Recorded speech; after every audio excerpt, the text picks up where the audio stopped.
Located in Wise, Virginia, there is an inn that is so haunted that the eyewitness accounts go on and on and on. And y'all, this is one of my favorite places. This here is the inn at Wise. Back in the 1800s, during the Civil War times, the inn was known as Donson's Inn, and it used to be used as an inn and a tavern. At one point in time, they even had court there while they were doing things to the courthouse, which is located right next door. In roughly about 1909, the Dotson Inn burnt down to the ground. And, well, they built the inn, it was, on top of the remains. Some of the most recent things that have happened there is when UVA at Wise came down and did a class there where they were talking about superstitions. And they had the college students in the lobby and they caught some paranormal activity. Now, the stuff they caught was on a spirit box that someone had brought in, and what they said was something I really can't say on TikTok, but it was you know, that word. The spirits here are known to be extremely mischievous, and they could be touchy feely, and they do a lot of things that, well, kind of get on your nerves, but then kind of make you laugh afterward. The housekeepers there talk about how they'll go into a room and have it made beautifully. They'll walk out.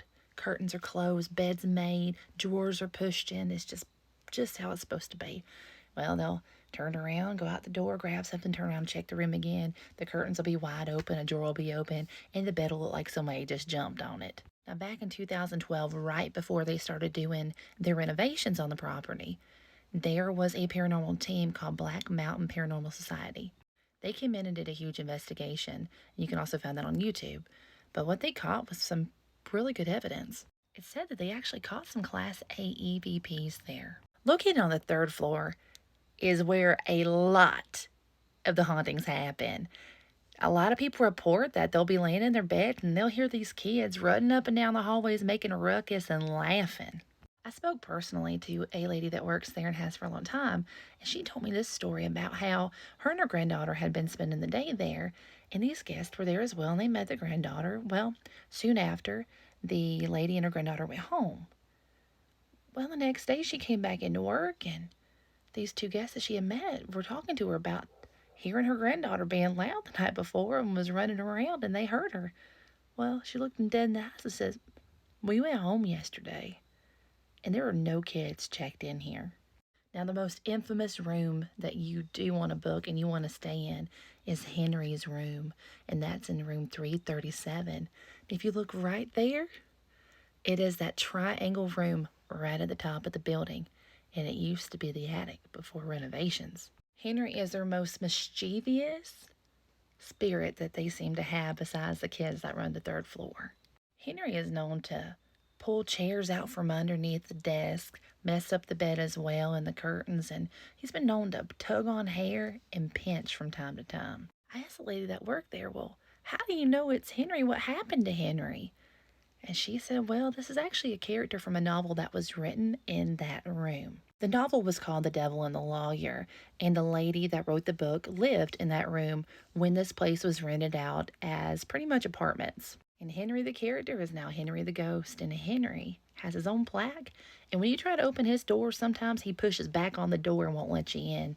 Back when this was a rental property where people used to rent their rooms there, not just for guests for the night, there was a person that lived there that said every time he'd go take a shower, a black shadow blob would appear and he'd catch it out of the corner of the eye. When he pulled the shower curtain, he'd look and it was gone. Shadow figures were reported by numerous people, and you can pretty much see them run past the doors out of the corner of your eye.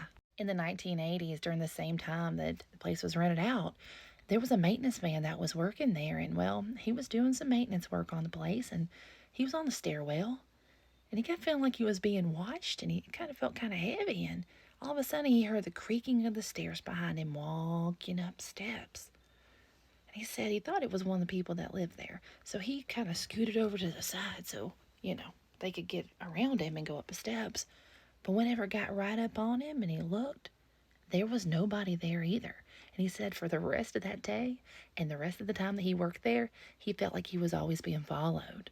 Now, there is a pub there and a restaurant that is not active at the moment. There's nothing in there. It's just pretty much storage.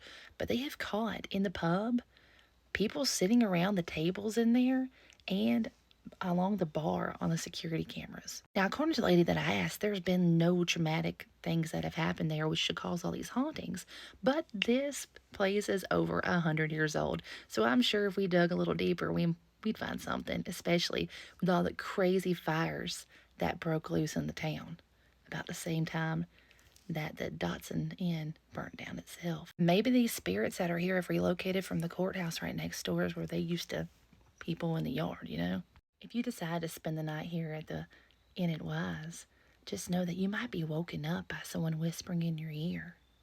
Maybe you'll hear the kids laughing, running up and down the hallways. Maybe your hair will be tugged a little bit. A drawer will open. The curtains will open on their own, too. Who knows? You never know when you stay at the Inn of Wise. And y'all, don't forget to follow me for more paranormal stories. But I will absolutely be back with another story when my friends and I spend the night here at the Inn and Wise ourselves.